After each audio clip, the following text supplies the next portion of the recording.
오늘은 이사야 27장입니다. 1절에서 13절까지 함께 보겠습니다.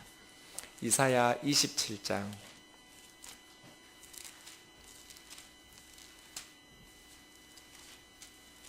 제가 읽겠습니다. 그날에 여호와께서 그의 견고하고 크고 강한 칼로 날렘 뱀 리워야단 곧 꼬불꼬불한 뱀 리워야단을 벌하시며 바다에 있는 용을 죽이시리라. 그날에 너희는 아름다운 포도원을 두고 노래를 부를지어다. 나 여호와는 포도원 지기가 되며 때때로 물을 주며 밤낮으로 간수하여 아무든지 이를 해치지 못하게 하리로다. 나는 포도원에 대하여 노함이 없나니 찔레와 가시가 나를 대적하여 싸운다 하자. 내가 그것을 밟고 모아 불사르리라.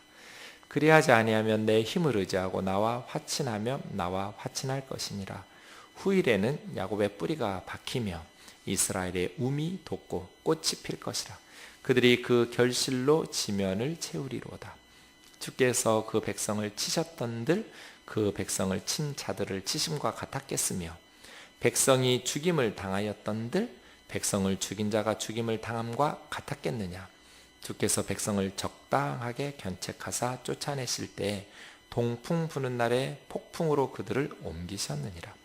야곱의 불의가 노함을 얻으며 그 죄 없이함을 받은 결과는 이로 말미암나니 곧 그가 제단의 모든 돌을 부서진 횃돌 같게 하며 아세라와 태양상이 다시 서지 못하게 함에 있는 것이라. 대저 견고한 성읍은 적막하고 거처가 황무하며 버림받아 광야와 같은즉 송아지가 거기서 먹고 거기에 누우며 그 나뭇가지를 먹어 없이 하리라. 가지가 마르면 꺾이나니 여인들이 와서 그것을 불사를 것이라. 백성이 지각이 없으므로 그들을 지으시니가 불쌍히 여기지 아니하시며 그들을 조성한 시니가 은혜를 베풀지 아니하시리라. 너희 이스라엘 자손들아, 그날에 여호와께서 창이라는 하수에서부터 애굽 시내까지 과실을 떠는 것 같이 너희를 하나하나 모으시리라. 그날에 큰 나팔을 불리니 아수르 땅에서 멸망하는 자들과 애굽 땅으로 쫓겨난 자들이 돌아와서 예루살렘 성산에서 여호와께 예배하리라. 아멘. 이사야에는 두 개의 포도원의 노래가 있습니다. 유명한 건 5장입니다. 이사야서 5장에 포도원의 노래가 있었는데 그 5장의 포도원의 노래에는 좀 하나님의 징계와 심판이 있는, 여러분 5장을 좀 보실래요? 1절부터 보시면 나는 내가 사랑하는 자를 위하여 노래하되 내가 사랑하는 자의 포도원을 노래하리라. 그래서 5장의 포도원의 노래, 27장 오늘 본문의 포도원의 노래, 이렇게 포도원의 노래가 이사야서에는 두 개가 나옵니다. 이 두 개가 좀 다른데요. 5장에서는 하나님께서 온갖 정성을 다해서 이 포도원을 일구고 돌보셨습니다. 하나님께서 무슨 기대를 가지고 이렇게 극상품 포도나무를 심고 돌들을 제하면서 울타리를 치고 또 포도주 틀을 만들면서 좋은 포도 열매에 맺히기를 기다리면서 포도원에 온갖 정성을 다했죠. 올인이에요, 올인. 다른 그게 없었어요. 대안이. 투자를 할 때는 좀 바구니를 여러 개 나눠서 투자를 해야 되는데 하나님께서 이스라엘에 올인해 버리셨어요. 근데 농부이신 하나님 망했어요. 왜냐하면 좋은 포도 열매 맺히기를 기다렸는데 썩은 포도가 맺혀버렸어요. 그러면 하나님은 이 포도원에 올인하셨는데 좋은 열매 맺기를 기다렸더니 썩은 악취가 나는 열매를 맺으니 농부는 망한 거죠. 그래서예요. 하나님께서 탄식을 해요. 하나님께서 원하신 것은 5장 7절에 있는 것처럼 정의였어요. 그리고 공의였어요. 정의와 공의라는 열매를 맺기를 원해서 지극정성으로 이스라엘에게 은혜를 베푸시면서 돌보셨는데 이스라엘 백성들이 맺힌 열매는 포악이며 부르짖음이었어요. 그러니까 하나님께서는 좋은 열매를 바라고 온갖 정성을 다해서 이스라엘이라는 포도원을 구성하셨는데 이스라엘은 공의와 정의를 기대하시는 농부이신 하나님의 기대를 저버리고 포악과 부르짖음이라는 그러한 썩은 포도 열매를 맺힌 거예요. 그래서 이제 하나님께서 이 포도원을 심판하시는 포도원의 노래가 5장에 나와요. 그리고 이제 두 번째 27장에 이 포도원의 노래가 나오는데요. 27장은 그 5장에 나오는 포도원의 노래가 좀 달라요. 왜냐하면 이때는 이제 회복이거든요. 27장은 26절의 회복하고 좀 연관되어 있는데요. 26장 1절에 보시면 그날에로 시작하고 27장 1절에도 그날에로 시작해요. 똑같이 그날에. 근데 26장의 그날에는 유대 땅에서 노래를 부를 거예요. 어떤 노래? 하나님의 구원을 받은 그 구원의 감격의 노래예요. 남유다의 이스라엘 백성들이 하나님의 구원으로 성벽과 외곽을 쌓으면서 견고한 성읍에서 하나님의 구원을 찬양하는 노래가 26장이라면 27장의 그날에는 이제 북이스라엘에 대한 회복의 노래예요. 26장의 그날이 유다의 회복이라면 27장의 그날은 이스라엘의 회복이에요. 그래서 13절 끝에 보세요. 27장 13절이요. 그날에 큰 나팔을 불리니 아수르 땅에서 멸망하는 자들, 애굽 땅으로 쫓겨난 자들이 돌아와 예루살렘 성사 안에서 여호와께 예배한대요. 북이스라엘은 아수르에게 망했잖아요. 남쪽 유다는 바벨론에게 망했고요. 그 아수르에게 멸망했던 이스라엘, 그 바로 12절에도 이스라엘 자손들이 아수르 땅의 노예로 끌려갔던, 아수르뿐 아니에요. 나라가 망하니까 이스라엘 사람들이 전 세계로 흩어졌죠. 뿔뿔이 흩어져서 이제 나라를 잃은 나라 없는 백성의 서름을 당했어요. 노예로. 그렇게 흩어졌던 이스라엘 자손들을 하나님께서 예루살렘 하나님의 성산으로 다시 불러 모아서 하나님을 경배하며 예배하게 하신대요. 그러니 26장이나 27장은 먼 미래의 회복에 대한 이스라엘의, 이사야 시대에는 그런 일이 없었어요.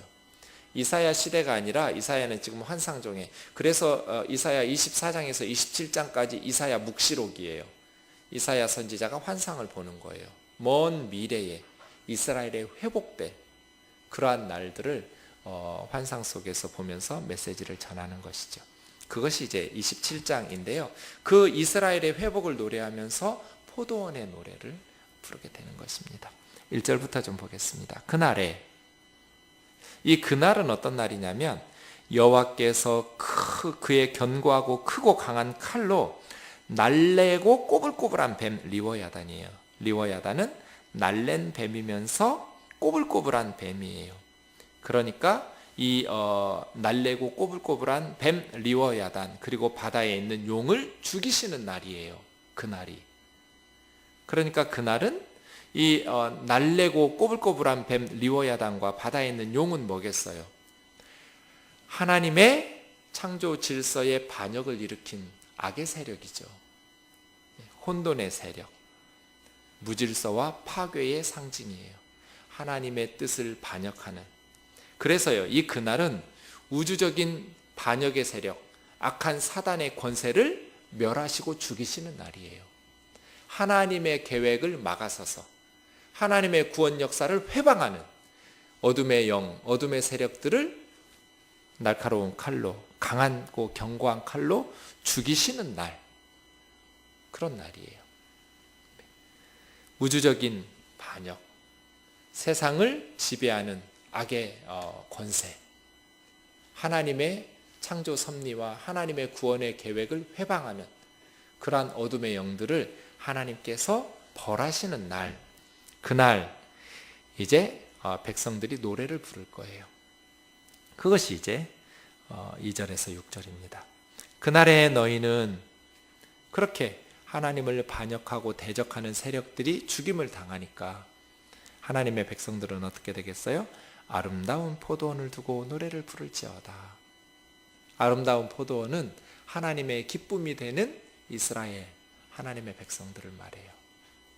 어둠의 세력, 악의 세력이 하나님에 의해서 무너지고, 그 다음 그 어둠의 세력의 밑에서 신음하던 하나님의 백성들이 아름다운 포도원의 노래를 부르게 되는 거예요. 나 여호와는 포도원지기가 되며, 하나님은 포도원지기, 농부셔요. 하나님 뭐 하세요? 때때로 물을 주며 밤낮으로 간수하여 아무든지 이를 해치지 못하게 하리로다. 이지요. 그러니까 리워야단과 용은, 어둠의 세력은 하나님의 백성들을 계속해서 무너뜨리려고 한 거예요. 꼬불꼬불한 뱀, 모든 진리를 왜곡시켜요. 사탄이 그렇죠. 거짓말로 왜곡시켜요. 그런데 어리석은 사람들이 그 악한 영들의 왜곡, 이 꼬불꼬불한 뱀에게 속아요. 그래서 하나님의 참 진리를 깨우치지 못하고 하나님을 경배하고 섬기지 않죠.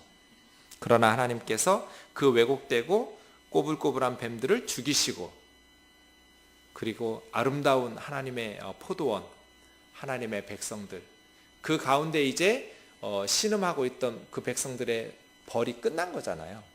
아수르에게, 이스라엘의 죄로 말미암아서 아수르에게 나라 망하고, 애굽으로 흩어지고 아수르로 끌려가서 노예 생활하고 전 세계에 흩어져서 열방의 지배 아래서 고통받던, 이게 하나님의 징계였어요. 하나님의 백성의 죄에 대한 하나님의 심판.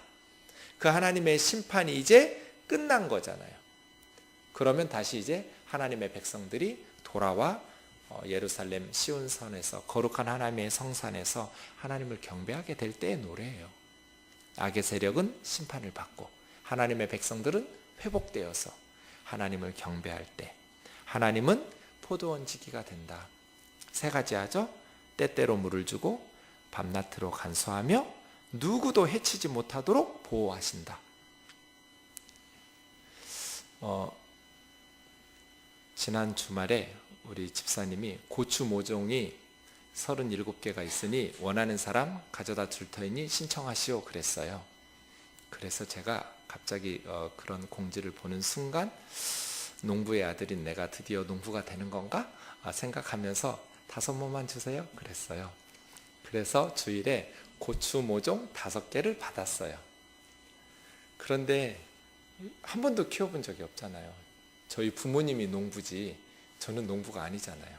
그래가지고 이거 어떻게 해야 될지를 모르겠는 거예요. 저의 목표는 고추를 따먹는 거예요. 이렇게 잘 키워서 고추 열매를 맺어서 그래서 구룡산에 가서 아주 이렇게 비옥해 보이는 흙을, 그 전에 여러 명 물었어요. 인터넷도 뒤지고 어떤 흙을 선택해야 되나, 고추 모종 5개를 위해서 그렇게 해서 심어놓고, 지금 베란다에 심어놓고요. 물을 더 줘야 되나 덜 줘야 되나, 이게 저의 고민이에요. 언제 줘야 되나. 얘들한테 가장 적절하게 물을 주고 싶거든요, 저는. 그리고 날마다 이렇게 열어놓고, 이중창이잖아요. 그래서 하나를 열어놓으면 개들이 보이거든요. 그걸 계속 열어놓고 제가 자기 전에도 보고, 아침에 눈 뜨면, 예전에는 주님을 찾았는데 요즘은 고추 모종을 찾고 있어요. 아침에 눈 뜨면 그 녀석들이 보고 싶어요. 5개. 혹시 저녁에 이렇게 꼬부러지지 않았나, 반드시 서 있나, 잘 자라나, 이 맛에 농사를 짓나, 아니면 이렇게 야채를 기르나, 그런 생각이 들었어요. 정말 재밌더라고요. 며칠 안 됐지만, 네. 그래서 저는 이 3절이 지금 저의 상황이에요. 너무 와닿아요. 이 고추 모종 5개처럼 하나님께서 이스라엘이라는 포도원을 지키는 포도원 지기신데, 때때로 물을 줘요. 더 많이도 안 주고 적게도 안 주고 가장 적절하게 물 주시기를 원하시고, 밤낮으로 간수하세요. 혹시 누가 해치지 못할까 봐 그렇게 지켜주시는 것이죠. 아무도 해치지 못하도록. 포도원이 누구예요? 우리예요, 우리. 구원받은 하나님의 백성들이 포도원이에요. 우리 하나님은요, 포도원 지기세요. 네. 제가 고추 모종에게 온갖 정성을 다하고 있듯이, 아유, 개들이 고추 열매를 맺으면 그 아까워서 어떻게 먹나? 그런 생각이 들 만큼 기특하고 그럴 것 같아요. 근데 우리 전도사님이 사진 찍어서 보여드렸더니 고추 열매 얻어먹기는 틀렸다며 그래서 제가 다시 보완 공사 중이에요. 다시 흙을 퍼와서 더 큰 화분에 옮겨 심고 네, 반드시 고추 열매를 먹으리라는 일념으로 지극정성을 다하고 있어요. 내가 저 고추 모종을 돌보듯이 하나님께서 나를 돌보고 계시는구나. 그냥 아침에 눈 뜨면 그 녀석들 보고 싶어요. 그것처럼 우리 하나님께서 밤낮으로 우리를 간수하시고 누구도 해치지 못하도록 보호하시고 지키시고 시시때때로 물 주시고 필요들을 공급하시고, 이게 27장의 포도원의 노래예요. 4절이요. 나는 포도원에 대하여 노함이 없나니. 예. 왜냐하면 이미 이 포도원은 징계를 받았거든요. 아수르에게 끌려가서. 그리고 나서 회복된 포도원이에요. 그래서 이사야 시대가 아니에요. 먼 미래예요. 그렇게 다시 회복된 이스라엘에 대하여 하나님은 분노함이 없어요. 노함이 없나니 찔레와 가시. 찔레와 가시는 포도원의 원수잖아요. 그죠? 포도원의 적이죠. 찔레와 가시가 나를 대적하여 싸운다 하자. 내가 포도원을 해치는 찔레와 가시는 모아서 불사르리라. 누구도 하나님의 백성들을 해치지 못하도록, 하나님의 백성들을 해치려고 하는 찔레와 가시들은 포도원지기이신 하나님께서 모아서 불질러 버리겠다는 거예요. 누구도 하나님의 백성들을 해하지 못하도록.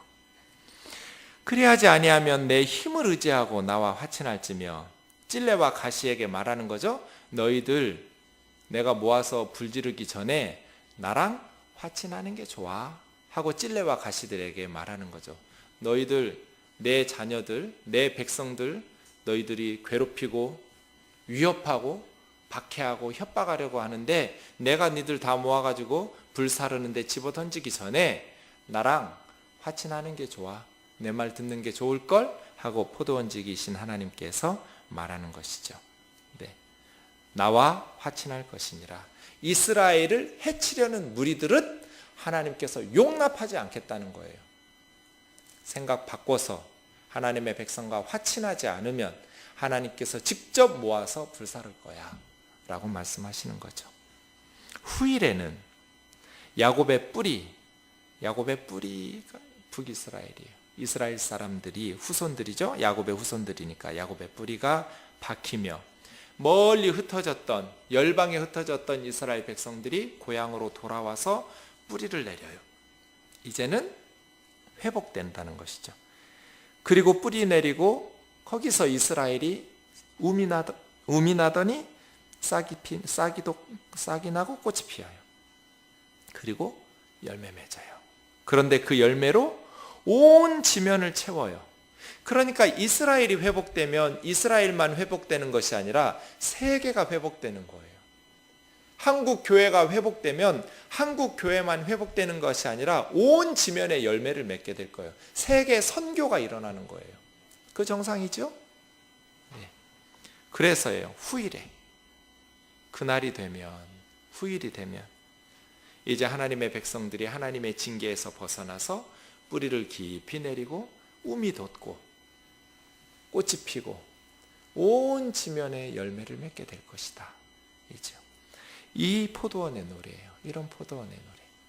하나님의 백성들을 누구도 해치지 못하고 찔레와 가시들, 이 찔레와 가시가 포도원을 해하지 못하도록 하나님께서 보호하시고 때때로 물 주시고 또 누구도 해치지 못하도록 밤낮으로 간수하시고 돌아보시는 포도원지기이신 하나님의 은혜로 하나님의 백성들이 회복될 것이다. 이죠. 그래서요.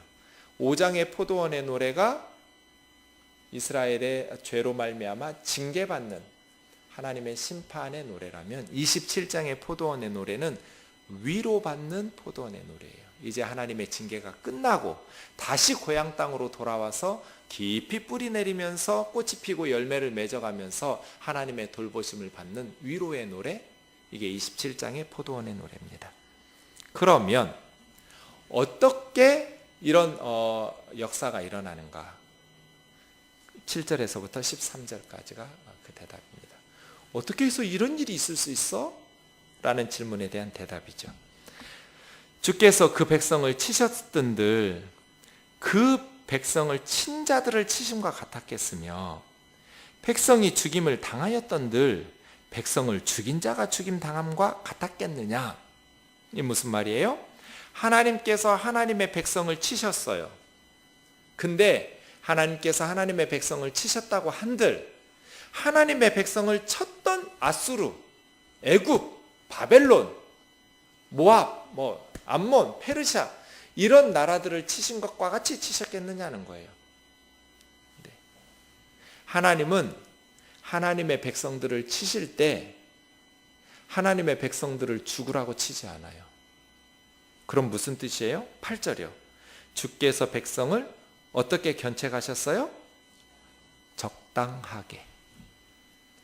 하나님의 백성은 다른 백성들 치시는 것처럼 치시지 않아요. 하나님의 백성이 죽었었던들 다른 백성들을 죽이시는 것처럼 죽였겠냐는 거예요. 하나님은 이스라엘에 대해서 적당하게 견책하셨다. 왜요? 하나님의 백성에 대한 징계의 목적은 징계 자체가 아니거든요. 회개하도록 하는 게 징계의 목적이거든요. 그래서요. 하나님께서 우리가 죄를 범하고 하나님의 백성들이 하나님의 말씀에 순종하여 살지 못하면 하나님께 매를 맞죠. 그러나 우리가 매를 맞았었던들 하나님을 모르는 다른 사람들이 매 맞은 것만큼 맞았겠냐는 거예요. 하나님은 우리를 적당하게 견책하십니다. 하나님은 적당하게 우리를 혼내시는데 우리는 악소리가 나죠. 하나님이 살짝 밟으시는데 우리는 숨막혀 죽을 것 같아요. 네. 그래도 말씀을 믿으시기를 바랍니다. 하나님은 우리를 적당하게 견책하셨어요. 왜요? 하나님의 징계는 징계 자체가 목적이 아니거든요. 우리를 회복시키시는 게, 회개하고 돌이켜서 하나님 안에서 바르게 살아가도록 하시는 것이 징계의 목적이거든요. 그래서요. 혹시 우리 가운데 하나님의 징계가 있다면 이 말씀을 붙들어야 돼요. 주께서는 그 백성을 적당하게 견책하신다. 왜냐하면 회개하도록 하기 위해서. 잘못을 고치라고 가슴 아프지만 그렇게 회초리를 드는 거거든요. 회초리를 들다가도 너무 속상하니까 다시 부러뜨려 버려요, 회초리를. 그런 아버지의 마음이죠. 그래서예요.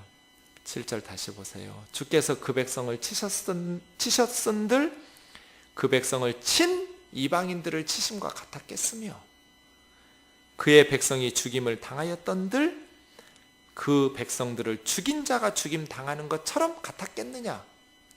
주께서 그의 백성은 적당하게 견책하셔서 쫓아내실 때 동풍 부는 날에 폭풍으로 그들을 옮기셨느니라. 그래서요. 하나님께서 바람으로 그들을 옮기시고 다시 돌아오게 하실 때도 폭풍처럼 돌아오게 하시고 야곱의 불의, 이제 야곱의 죄가 용서받은 거예요. 야곱의 불의가 속함을 얻으며 야곱의 죄 없이함을 받은 결과 그들이 그렇게 될 것이다. 그러면 야곱의 백성들, 야곱의 죄가 어떻게 용서, 속함을 받는가? 9절 하반절이요. 곧 그가 제단의 모든 돌로 부서진 횃돌 같게 하여 아세라와 태양상이 다시 서지 못하게 함에 있는 것이라.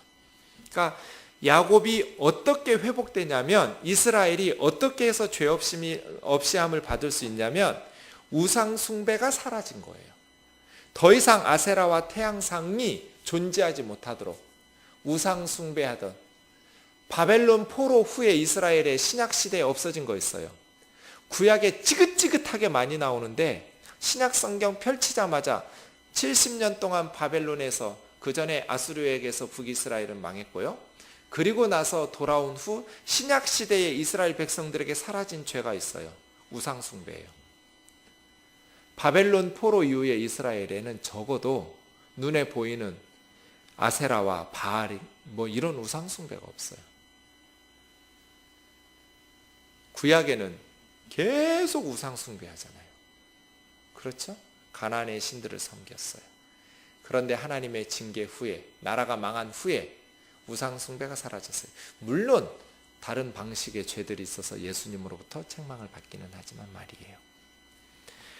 야곱이 속죄함을 받는 이유, 죄 없이함을 받는 이유는 뭔가? 우상이 사라진다는 거예요. 아세라와 태양상, 이 태양 숭배는 애굽의 영향이 많은데요. 이집트.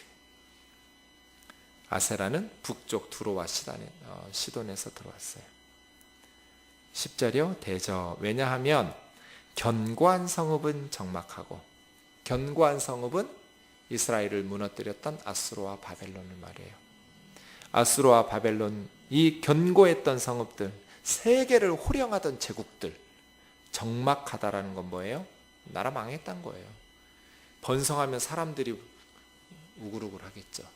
고요하고 적막해졌어요. 제국이 무너졌어요. 그들의 거처가 황무하여 버림받아 광야 같았은즉 송아지가 거기서 먹고 누우며 그냥 송아지나 살기에 적합한 도시가 되어버렸어요. 나뭇가지를 먹어 없이 하리라. 가지가 마르면 꺾이죠. 여인들이 와서 불사를 것이라. 왜요? 백성이 지각이 없으므로 그들을 지으시니가 불쌍히 여기지 아니하며 그들을 조성하시니가 은혜를 베풀지 아니하니라. 왜 견고했던 성읍, 아수르 제국, 바벨론 제국들이 이렇게 적막하게 되고 황무한 광야와 같이 그냥 들짐승이나 사는, 그래서 마른 나뭇가지 같아서 여인들이 꺾어다가 더 이상 살아있지 않고 꽃도 피지 않고 열매도 맺지 않으니까 그 마른 나뭇가지 뭐 하겠어요? 꺾어다가 불쏘시개로 쓰겠죠. 왜 한때 그렇게 찬란했던 견고했던 제국들이 하나님의 심판으로 무너지는가? 지각이 없으므로. 하나님을 모르고 우상숭배하니까 그들을 지으신 하나님에게 불쌍히 여김받지 않고 그들을 조성하신 창조주 하나님께서 은혜 베푸시는 것을 깨닫지 못하고 은혜를 힘입지 못하니까 견고했던 성읍들이 무너진다는 거예요. 네. 견고했던 아수르와 바벨론이 무너지면 그 가운데서 압제받던 이스라엘은 돌아오겠죠. 그래서요, 12절이요. 너희 이스라엘 자손들아, 그날의 여호와께서 창이라는 하수, 이건 유프라테스예요. 넘치는 강물, 저 북쪽의 유프라테스에서 남쪽 애굽의 시내까지, 가나안 약속의 땅이죠. 이스라엘 자손들아, 너희를 심판했던 견고한 성읍들, 제국들이 무너지고 너희들이 다시 돌아와서 약속의 땅에 돌아와서 과실을 떠는 것 같이 추수하시는 것처럼 하나님께서 너희를 하나하나 모으시리라. 그날에 큰 나팔이 울려서 불리니 아수르 땅에서 멸망하는 자들, 애굽 땅으로 쫓겨난 자들이 다 고향 조상들의 땅으로 돌아와 예루살렘 성산에서 여호와 하나님께 경배하게 될 것이다. 그렇게 26장에서 유다의 회복을 이야기했던 선지자는 27장에서 이스라엘의 회복을 노래하고 예언하고 있어요. 이러한 하나님의 백성들, 그래서 이제 이사야 묵시록이 끝나는데요. 이사야 24장에서 27장까지는 하나님의 백성들을 심판하는 가시와 찔레 같은 악의 세력, 그 배후에는 리워야단과 바다의 용이 있죠. 사탄의 세력이 있어요. 그 악의 세력이 심판을 받고 그 가운데 하나님의 백성들이, 고통받던 하나님의 백성들이 밝은 희망 가운데 미래를 꿈꾸는 그러한 묵시록이 이사야 묵시록이었어요. 하나님의 백성들에게는 어떠한 상황 속에서도 이러한 위로와 소망이 있음을 믿습니다.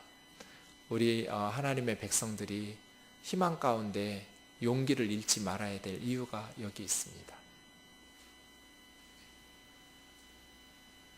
세상 나라들은 흥하기도 하고 망하기도 합니다. 세계를 호령했던 아수르, 바벨로니아, 페르시아, 그리스, 로마 다 흥하다가 망했습니다. 그러나 하나님의 나라는 점점 왕성하게 될 것입니다.